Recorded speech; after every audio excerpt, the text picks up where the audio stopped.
Well, thank you very much. It's an honor to have President Zelensky of Ukraine. And we've been working very hard, very close. So we've actually known each other for a long time. We've been dealing with each other for a long time and very well. We had a little negotiation spat, but that worked out great. I think for both countries, I think for the world, actually, beyond both countries.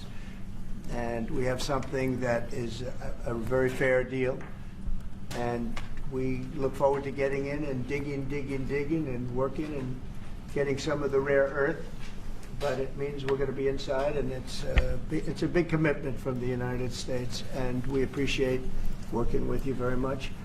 And we will continue to do that. We have had some very good discussions with Russia. I spoke with President Putin, and we're going to try and bring this to a close. It's something that you want and that he wants. We have to negotiate a deal, but we've started the confines of a deal, and I think something can happen.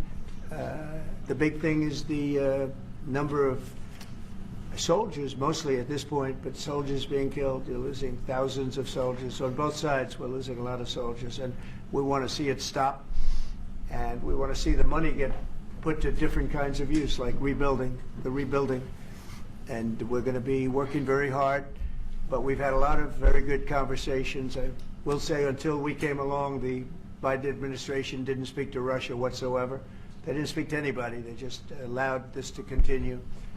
And I will say that, I'll say in front of you, you've heard me say it 1,000 times, if I were president, this war would have never happened. We would have had a deal negotiated for you without having to go through what you've gone through. But your soldiers have been unbelievably brave. We've given them great equipment, but somebody has to use the equipment. They've been unbelievably brave, and we give them great credit. This was supposed to be over very quickly, and here we are 3 years later. So I give tremendous credit to your generals and your soldiers and yourself in the sense that it's been very hard fighting, very tough fighting. They're great fighters, and you have to be very proud of them from that standpoint. But now we want to get it over with.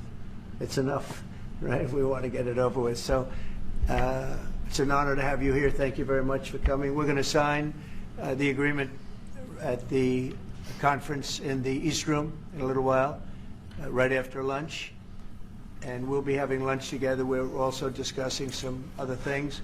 And we appreciate everybody being here. It's somewhat of an exciting moment, but the really exciting moment is when we when they stop the shooting or we end up with a deal. And I think we're fairly close to getting that, and an honor to have you. And please, I'd like to say something.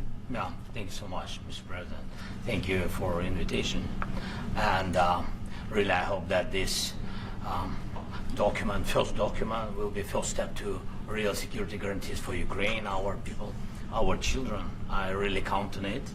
And of course, we count that America will not stop support. Really, for us, it's very important to support and to continue it. I want to discuss it with details further during our conversation, and of course the infrastructure or security guarantees, because for today I understand what Europe is ready to do, and of course I want to discuss with you what United States will be ready to do. And I really count on your strong position to stop Putin, and you said that enough with the war. I think that is very important, Ben, to say these words to Putin at the very beginning of war, because he is a killer and terrorist. But I hope that together we can stop him. But for us, it's very important to, to save our country, our values, our freedom and democracy, and of course, no compromises with the killer about our territories, but it will be later. And of course, what I wanted, we spoke about it by phone with you about the drones production. We have very good drones production. I think the best one in the world for today because of the war. Yes, and of course, we need very much the air defense. You have the best air defense in the world, and really you helped us under attacks of Russians, and I want to speak how we can exchange the licenses. We're open to share the licenses of all our drones with you, of course, with the United States, and we need licenses for quick production of air defense. Even after the war, we need our nation to be calm, that we are secure. So that's why we need this air shield. And of course, about this I want to speak about the contingents. I think that France and UK already spoke to you, and we know that Europe is ready, but without the United States, they will not be ready to be as strong as we need. And the last point, last not least, about exchange, about our people and children. And you know that this crazy Russian, that they stolen 20,000 of children, Ukrainian children. They changed their names, they changed their, their families, relatives, and now they're in Russia. We want to bring them back, and really, it's a big, big dream, task, and goal for me, and our warriors. By the way, Mr. President, we exchanged, released more than 4,000 warriors from Russian prison, but there are thousands more in the prison. I wanted to share with you some images. How it's, just can I now? Yeah, please. Please. 1 minute. I just you to understand in what circumstances, in what situation they are, and what the attitude of Russia to our prisoners. That guys, just you before and after. And you see before and after, just you to understand. Now thousands of such guys, ladies and men, there, and that, so they don't eat, they beat them, and they, they do a lot of, bad things. So out of, even during the war, there are rules. Everybody knows there are rules during the war. So these guys, they don't have any rules. You see that 50, 60 kilograms left, and a lot of such things. And I didn't want to show you what the changes with images of children, because I will just share with you. And, I mean, it's looking tragic. Yep, it's tough stuff. I wanted very much to give you, and you see. Yeah. This is pastor, by the way. They stolen pastors because it's not Russian church. They stolen pastors and moved pastors to the prison. At the end of last year, we brought 3 pastors, and we could exchange them. And this is pastor, you see. Yeah, it's tough. Yeah. So I mean, this I wanted to show you, and this. So thank you very much. We want to get that ended, right? Yeah. Of course, we will. And I think we will. And We have to, of course.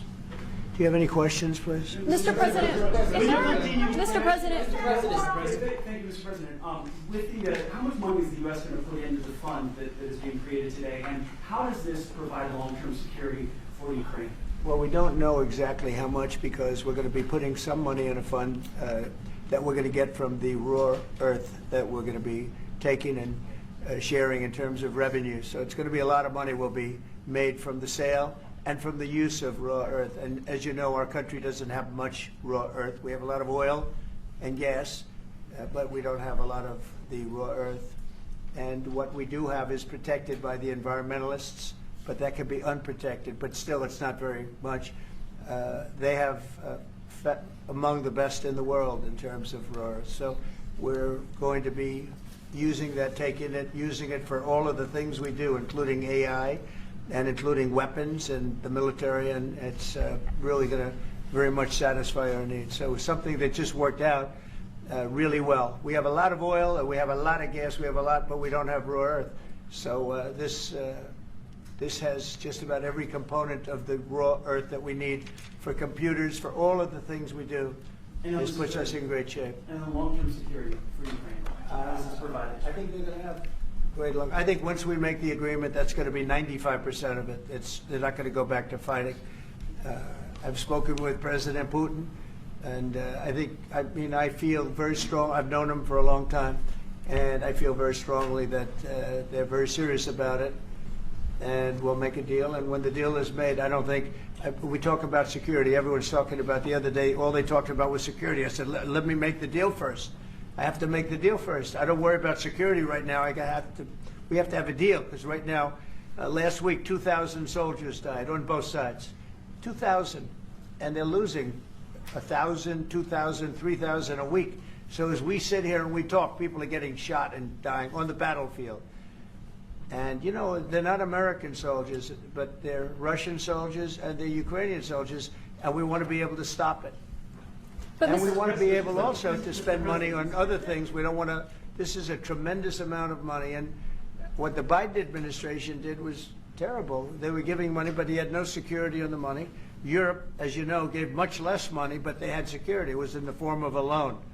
They get their money back, and we didn't. And now, at least we're protected because the American taxpayer has to be protected too. But this is an incredible agreement for Ukraine because we have a big investment in their country now, and what they have, very few people have. And we're able to really go forward with very, very high-tech things and many other things, including weaponry that we're going to use in many locations, but that we need for our country. This allows us to do this. But Mr. President, Will you continue Sorry, I'm sorry. sending military aid? Yes, go ahead, please. If I can just yes. In the document, there is one of the very important points. If we speak about business and investment, we never had LNG terminals in Ukraine. This document will open. I mean, the next document, but anyway, here we see in the framework, we see a really goodwill for this. LNG terminals for us is very important, and I think for security of European continent. We have the biggest storage, gas storage. We have the biggest in Europe. Yes, and we can use it. Use it for LNG. We use it for LNG, and we will do it. And really, we can help Europe because Europe really helped. President Trump said that they made less support, but they have our friends, and they are our very supportive partners. They really gave a lot, Mr. President. They did. Really, they did. They gave a lot, but they gave much less. No. Much less. No. No. Don't argue. No. Okay. Okay. but Mr. President, Putin and President Zelensky. Yeah, please. Mr. President Trump, you have repeatedly called the deal with Ukraine as a historical one. And as a President of the United States, you make historical decisions in other issues which affect America and other world. So what place in the world history do you want to take? And do you associate yourself with any famous historical figures? Yeah, I'd say George Washington, Abraham Lincoln. I would say I'm far superior to George Washington and Abraham Lincoln. Now, you know I'm only kidding, right? Because when I say that, the fake news is going to go wild. They're going to say he considers himself to be better than Washington. But you never know. You never know. I don't compare myself to anybody. I'm here to do a job. We've had a great 35 days or whatever it might be, a month, a little more than a month. We've accomplished tremendous amounts. Not only this would be a very great achievement if we could get the war stopped and get them back to normalization. I think that's going to happen. We've had very good talks on both sides, as you know. But I think we've done a very good job, just generally. If you look at all of the things we've done in 30 days, they're saying there's never been a opening for a president. The first month, there's never been a first month like we've had. And this is one of the very important things. This, to me, is one of the most important things because we have tremendous death taking place as we speak, and I don't want to have that. You know, think of the parents, whether they're in Russia or Ukraine, think of the parents of all these people being killed needlessly. They came to our territory. Should have never started. This would have, if I were president, this would have never started. President Trump, Will you continue sending military aid to Ukraine after the U.S. signs this agreement with Ukraine? Yeah, we're And the going to be question continuing. To President Zelensky, do you feel like the U.S. is on your side, that President Trump is on your side at this moment? What do you think? He wants to know, do you think that, sort of a stupid question. I guess we wouldn't be here if I wasn't. But, I think that the United States on our side from the very beginning of occupation, and I think that President Trump on our side, and of course, I'm sure that the United States President will not stop support. This is crucial for us. It's important for us. Yes. And Putin, the president speaks about the people and the soldiers which are dying, but they came to our territory, they came to our land. They began this war, and they have to stop. And I think this is the question, with really the most important question. Can President Trump, I hope yes, with some other allies, to stop Putin, withdraw these enemies, our enemy, withdraw these troops from our land? And I think that you asked about the history, I think that if President, or when, he will stop Putin, if President Trump will bring peace to our country, I think he will be on this wall. We've had very, very good talks. Mr. President, What about military aid to Ukraine? President Zelensky just said that there'll be no compromises with Vladimir Putin. I just wanted to ask both of you. Firstly, are there compromises that you think that President Zelensky is going to have to make? And President Zelensky, is there anything that you think that you may be able to offer or bring to the table? For example, elections. Thank you. I think you're going to have to always make compromises. You can't do any deals without compromises. So certainly he's going to have to make some compromises, but hopefully they won't be as big as some people think you're going to have to make. That's all. It's all we can do. I'm here as an arbitrator, as a mediator to a certain extent between two parties that have been very hostile. To put it mildly, they've been very hostile. This has been a vicious war. This has been a vicious war. You know, it's a very level battlefield, and those bullets go out, and as I've said many times, we were talking about it with Pete, many times the only thing stopping those bullets is a human body. And in the case we're talking about, generally young human bodies are stopping a lot of bullets. It's dead level. That's why it's great farmland. It's great land. It's great farmland, but there's very little protection against the bullets that are being, and other things that are being shot. So all I can do is see if I can get everybody at the table and get an agreement. And I think we're going to end up with an agreement. Otherwise, I wouldn't probably be even here today. will President Putin have to make compromises? Mr. President, I've got two questions for you. You think ultimately your legacy will be the peacemaker and not the president that led this country into another war and ended foreign wars? And I've got a question. I hope it will. I mean, I hope I'm going to be remembered as a peacemaker. This would be a great thing if we could do this. I'm doing this to save lives more than anything else. Second is to save a lot of money, but I consider that to be far less important. So I hope I'm going to thank you, Brian, for that question. It was a nice question. I hope I'll be known and recognized as a peacemaker. This would be a great thing to solve. This is a very dangerous situation. You know, this could lead to a third world war. This was headed in the wrong direction.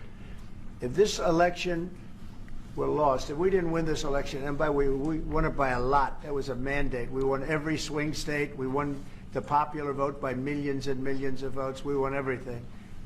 The districts, you look at the areas of red, take a look at a map. This was a big mandate, and this was one of the things. I said, we're going to get this thing settled. If we didn't win, I think this could have very well ended up in a third world war, and that would not have been a good situation. What was your second And question? my second question for President Zelensky. Why don't you wear a suit? Why don't you wear a suit? You're the highest level in this country's office, and you refuse to wear a suit. Just want to see if do you own a suit? Yeah, problems. A lot of Americans have problems with you not Really? respecting I don't have the such. office. I will wear costume after this war will finish. Okay. Yes, maybe one. Maybe something like this? something like Yes, yours. sir. Yes. That'd be great. Maybe something better. I don't know. We will see. Maybe something cheaper than. Yeah. Thank you. President Trump, you said yesterday, thank you, President Trump. You said yesterday that you have. Are you going to send more arms to Ukraine in case there's no peace? Yeah, we're going to have arms to Ukraine, yeah, sure. Hopefully I won't have to send very much, because hopefully we're going to have it finished. We're looking forward to finishing this quickly. We're not looking forward to sending a lot of arms. We're looking forward to getting the war finished so we can do other things. But we very much appreciate the agreement, because we needed what they had, and we're treating, you know, our country is now treated fairly. Biden didn't do that. He didn't know what the hell he was doing. This should have never happened. This should have never started. But, you know, sure, the answer is yes, but hopefully we won't have to send much because I'm looking forward to getting it done quickly, very quickly. Does that mean you'll provide security guarantees, Mr. President? I don't want to talk about security yet because I want to get the deal done. You know, you fall into the same trap like everybody else. A million times you say it over and over. I want to get the deal done. Security is so easy. That's about 2% of the problem. I'm not worried about security. I'm worried about getting the deal done. The security is the easy part. Security is very nice. Everybody stopped shooting. And now will Europe put people there? I know France is going to. I know the UK is going to. I know other countries are going to, and they happen to be right next door. We haven't committed, but we could conceivably. You know, we have security in a different form. We'll have workers there digging, taking the raw earth so that we can create a lot of great product in this country. So in that sense, you have something, but we haven't determined that yet. I will say, in speaking to France and in speaking to, and they were here, as you know, last week and just the other day, they have committed to a lot of security. I don't think you're going to need much security. I think once this deal gets done, it's over. Russia's not going to want to go back, and nobody's going to want to go back. President Zelensky is shaking his head no. When this deal at ends, that, I really Mr. believe President. this deal is going to be over. Well, Question? Yeah, please go ahead. Thank you. Go ahead. Thank you so Mr. much. President, No. thank you. Thank you. Macron and Keir Starmer at the White House this past week, both of whom praised your courage and conviction to lead the pathway towards peace. Yes. Part of that involved, though, re-engaging Russia in diplomatic relations, something that previous leaders lacked the conviction to do so. What gave you the moral courage and conviction to step forward and lead that? Oh, I love this guy. Who are you with? One American News, sir. Well, that's why I like him. One American News does a great job. I like the question. I think it's a very good question. It's a pathway to peace. It's a pathway to getting something solved. And I feel that as the head of this country, I have an obligation to do that.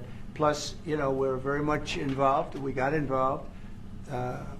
It's too bad we got involved because there should have been no involvement because there should have been no war. And there shouldn't have been October 7th. That would have never happened. As you know, Iran was broke. They had no money to give to Hezbollah. They had no money to give to Hamas. They were stone cold broke. And then under Biden, they became rich as hell. They went from no money to $300 billion in a period of 4 years.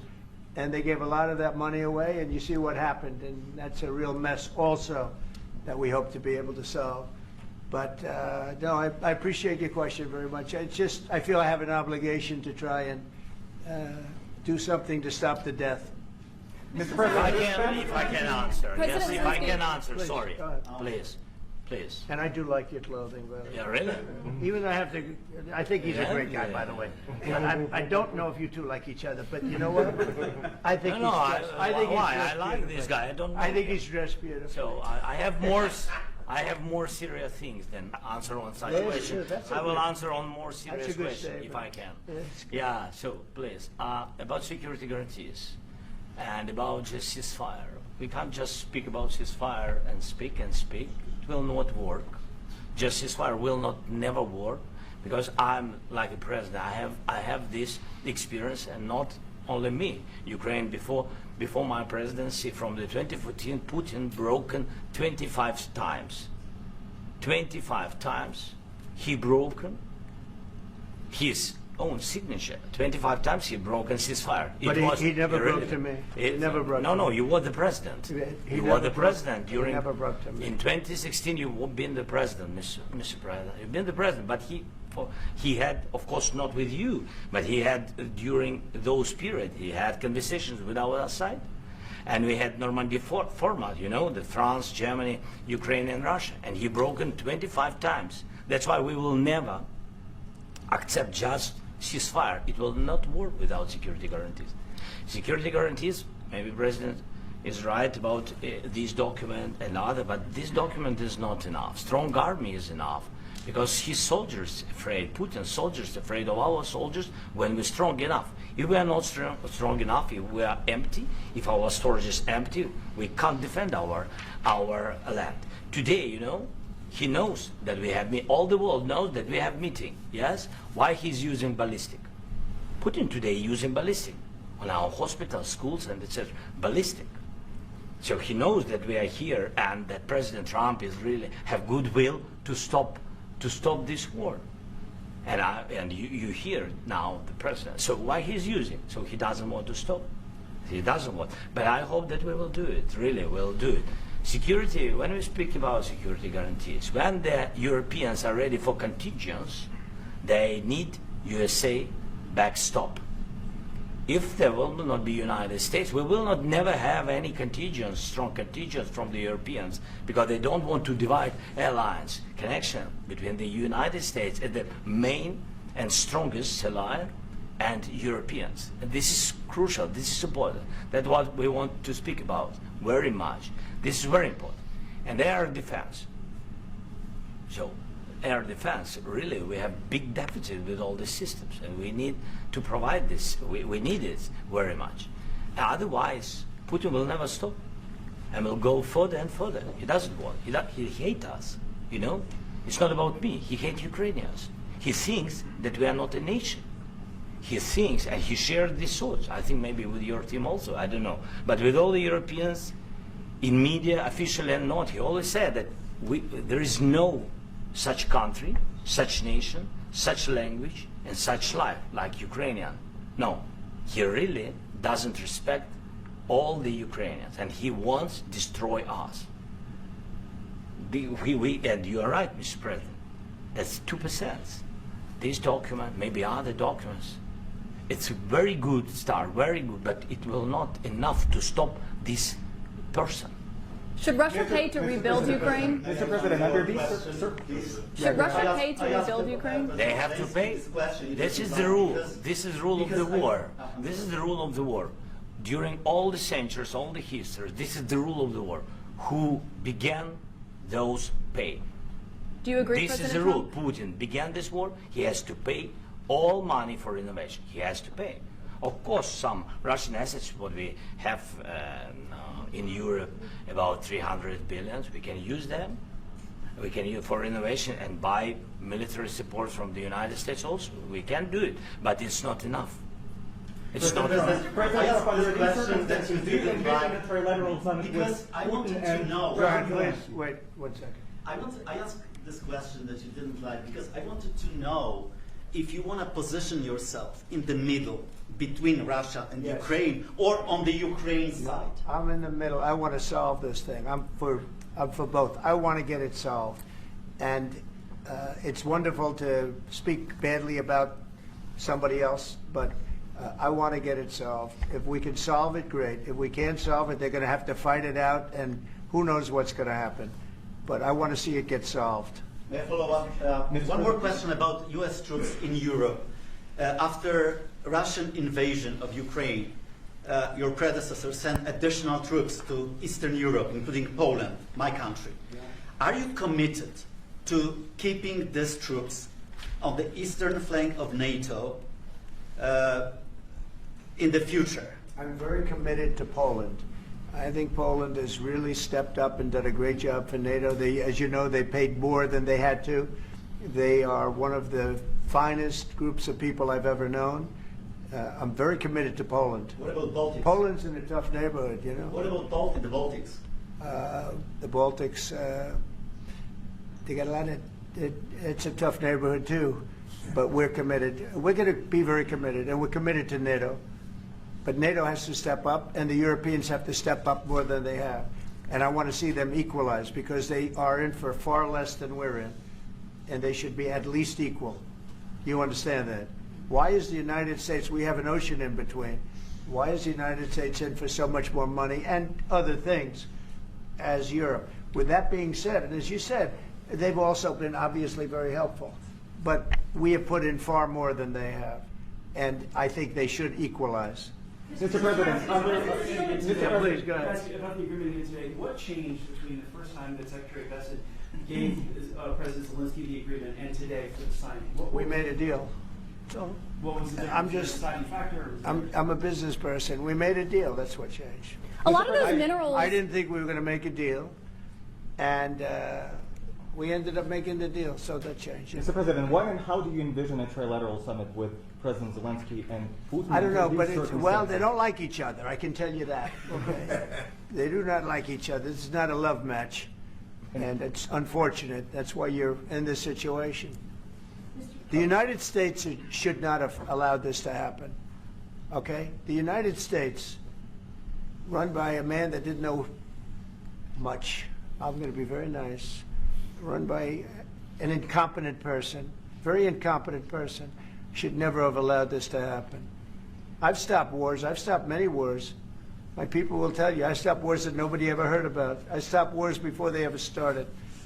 You can look at some of, I could give you a lot of nations that would tell you right now they were probably going to war. I could tell you right now there's a nation thinking about going to war on something that nobody in this room has ever even heard about. Two smaller nations, but big, still big.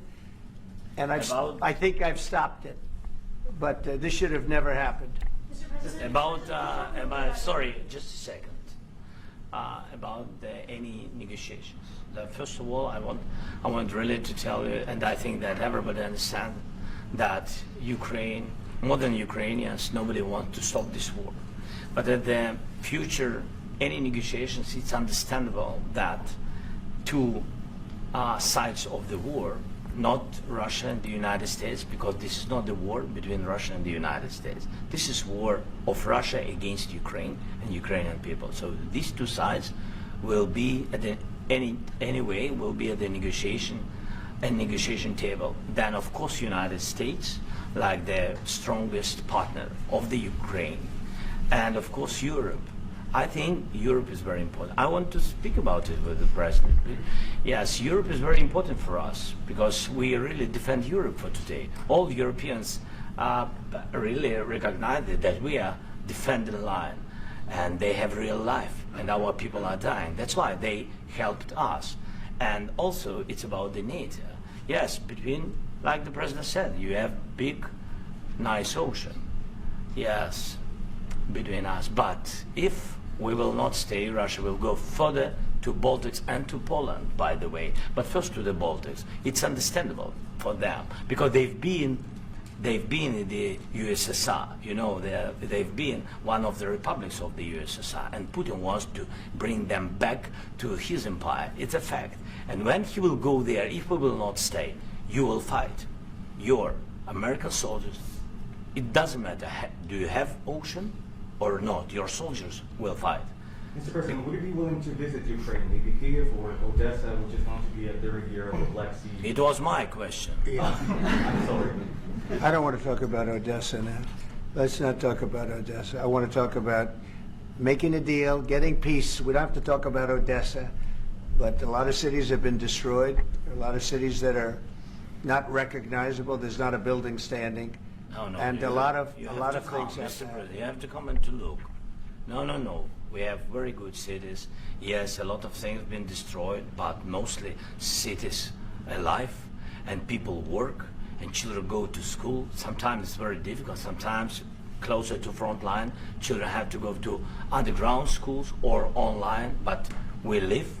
Ukraine is fighting and Ukraine lives. This is very important. And maybe it's Putin is sharing this information that he destroyed us. He lost 700,000 people, 700,000 soldiers. He lost everything. Yes. Sure. Mr. President, one more. On the minerals deal. Mr. President, when did you last speak with President Putin, and what did he say that a couple of days ago. And what did he tell you that gave you the assurance that he wanted peace? Well, that's what I do. My whole life is deals. I know pretty good. And I've known him for a long time. I've dealt with him for a long time. He had to suffer through the Russia hoax. You know, Russia was a hoax. It was all Biden. It was nothing to do with him. So he had to suffer through that, and he was able to do that.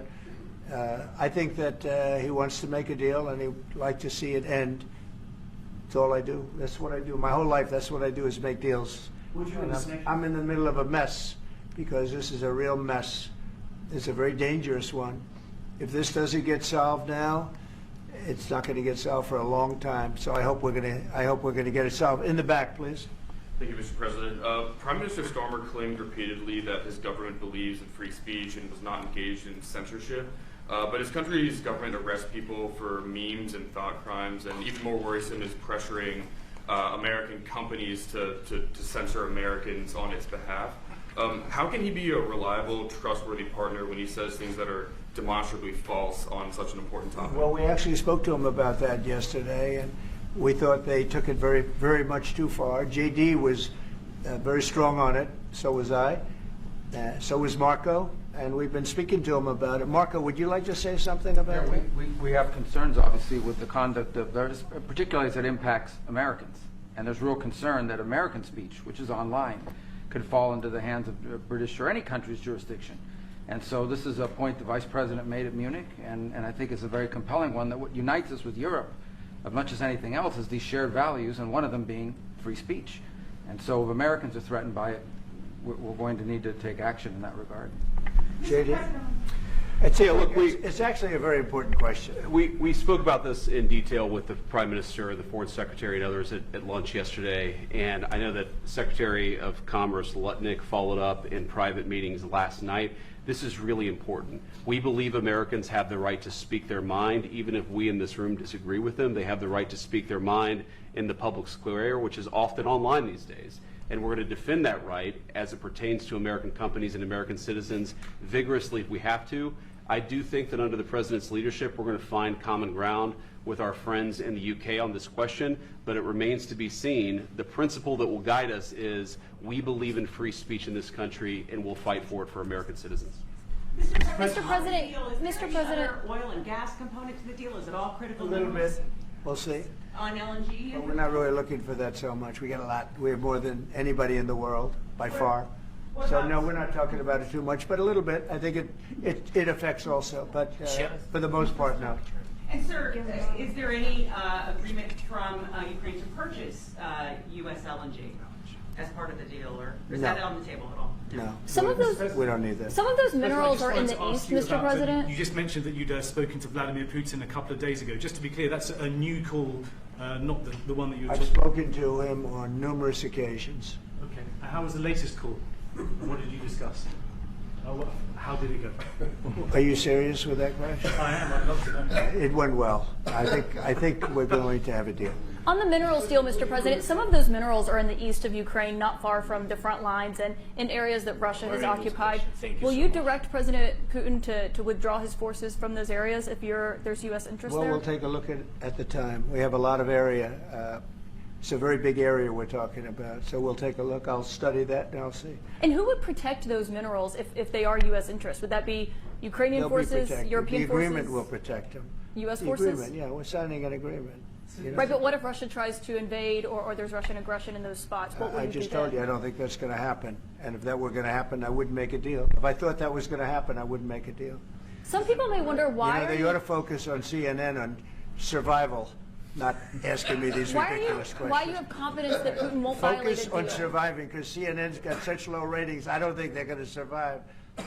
People will ask why you have confidence Putin won't violate the deal. I already mentioned Poland. Poland was under Russian control for decades after the Second World War.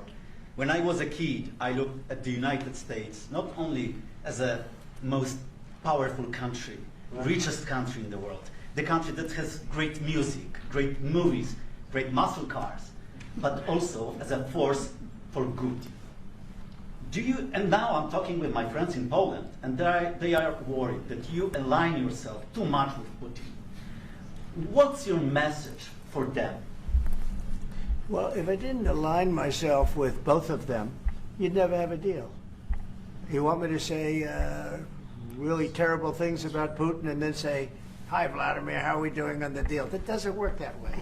I'm not aligned with Putin. I'm not aligned with anybody. I'm aligned with the United States of America and for the good of the world. I'm aligned with the world, and I want to get this thing over with. You see the hatred he's got for Putin. It's very tough for me to make a deal with that kind of hate. He's got tremendous hatred, and I understand that, but I can tell you the other side isn't exactly in love with, him either. So it's not a question of alignment. I'm aligned with the world. I want to get the thing set. I'm aligned with Europe. I want to see if we can get this thing done. You want me to be tough? I could be tougher than any human being you've ever seen. I'd be so tough. But you're never going to get a deal that way, so that's the way it goes. All right, one more question. I want to respond to this. So look, for 4 years in the United States of America, we had a president who stood up at press conferences and talked tough about Vladimir Putin, and then Putin invaded Ukraine and destroyed a significant chunk of the country. The path to peace and the path to prosperity is maybe engaging in diplomacy. We tried the pathway of Joe Biden, of thumping our chest and pretending that the President of the United States' words mattered more than the President of the United States' actions. What makes America a good country is America engaging in diplomacy. That's what President Trump is doing. Can I ask you? Sure. Yeah? Yeah. Okay. So he occupied our parts, big parts of Ukraine, part of East and Crimea. So he occupied it on 2014. So during a lot of years, so I'm not speaking about just Biden, but those time was Obama, then President Obama, then President Trump, then President Biden, now President Trump, and God bless, now President Trump will stop him. But during 2014, nobody stopped him. He just occupied and took. He killed people. You know what the contact 2015. 2014. 2014 is 2014. Yeah. So I was not here. Yeah, but that's exactly right. Yes, but during 2014 till 2022, the situation the same. The people have been dying on the contact line. Nobody stopped him. You know that we had conversations with him, a lot of conversation, my bilateral conversation, and we signed with him. Me, like a new president. In 2019, I signed with him the deal. I signed with him, Macron and Merkel, we signed ceasefire.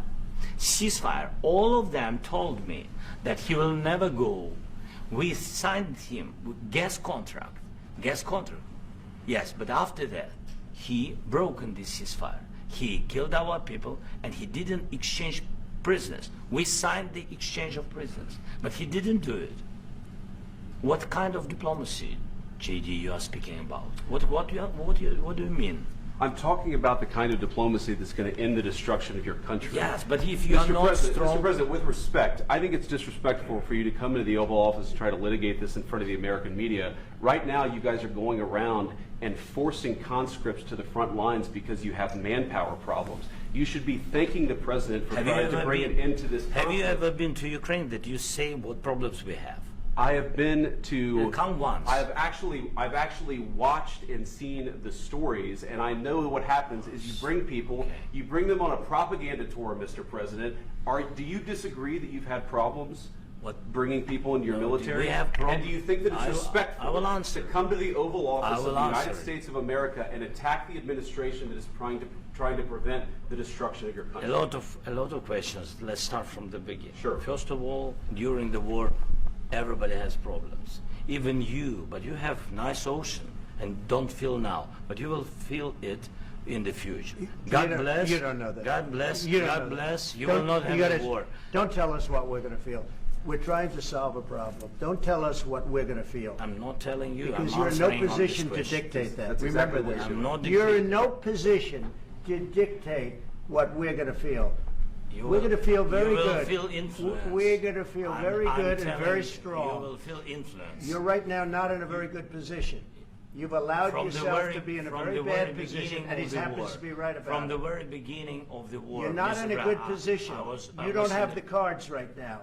With us, you start having not playing cards. But cards. right now, you I'm don't. very Yeah, you're playing serious, cards. Mr. President. You're I'm playing very cards. serious. You're gambling I'm the with the president lives in of war. millions of people. You think- You're gambling with World War III. what are you You're speaking gambling about? with What are you World speaking War about? III. And what you're doing is very disrespectful to the country, this country. That's with back all to you. respect to your Far country. more than a lot of people said very they respect. should have. Have you said thank you once? This A lot entire of meeting? times. No, in this Even entire meeting, today. have you said thank Even you? today. You went to Pennsylvania and campaigned for the opposition in October. Offer some words of appreciation for the United States what of are you America speaking about? and the president who's trying to save your country. Please, you think that if you will speak very loudly about the war, you He's can... not speaking loudly. He's not Yeah. speaking loudly. Your country's Can I- in big can- trouble. Can I Wait a answer? minute. No, Can you've I done a lot answer? of talking. Your country is in big trouble. I know. You're not I winning. know. You're not winning this. I.